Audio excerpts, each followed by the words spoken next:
waxaan halkan dadka Soomaaliyeed u sheegayaa in aanu award qabano sanad walba sida dadka badankooda ula socdaan awardskaas oo la yiraahdo Somali Achievement Awards sidii sanadadii hore aan u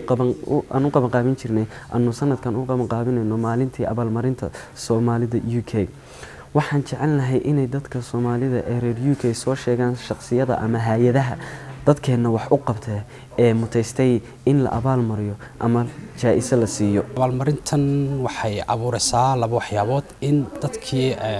wax wanaagsan qabtay ummadan wax u soo qabtay wax wanaagsan ku soo kordhiyay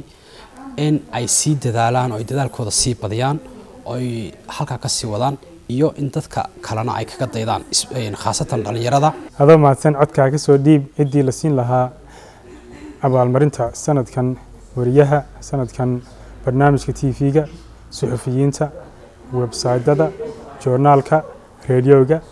ama magasiinka adoo mahadsan codkaaga ka soo dhiib cidii aad siin lahayd abaalmarinta sanadka ma fanaanka sanadka heesaha sanadka musicianka sanadka please nominate singer of the year song of the year or musician of the year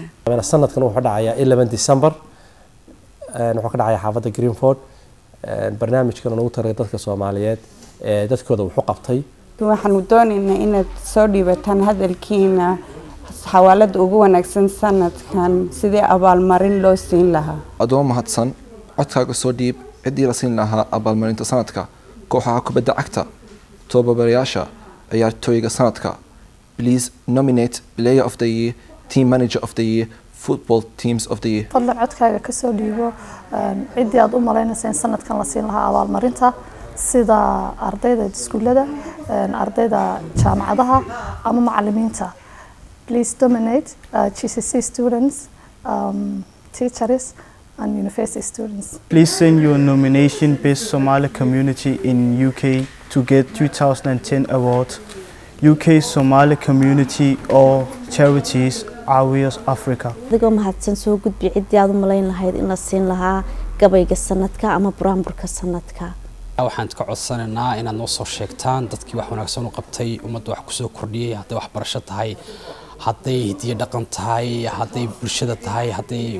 waxay doonto ay ahaato aad maaragtay ama businessyada ama dadkii magaranaysa wax ku soo kordhiyay marka waxaan ka codsanaynaa dadka Soomaaliyeed ee reer UK meel kasta ha joogaan inay codkooda soo dhiibtaan oo ka soo tilmaamaan qofka ay ama hay'adda ay doonayaan in award la siiyo sanadkan waxaad ku soo codayn kartaan codkiina telephone oo mobilkaad ku soo diri kartaan ama text baad soo diri kartaan ama waxaad kala soo diri kartaan email baad ku soo diri kartaan aad iyo aad baan u mahadsantihiin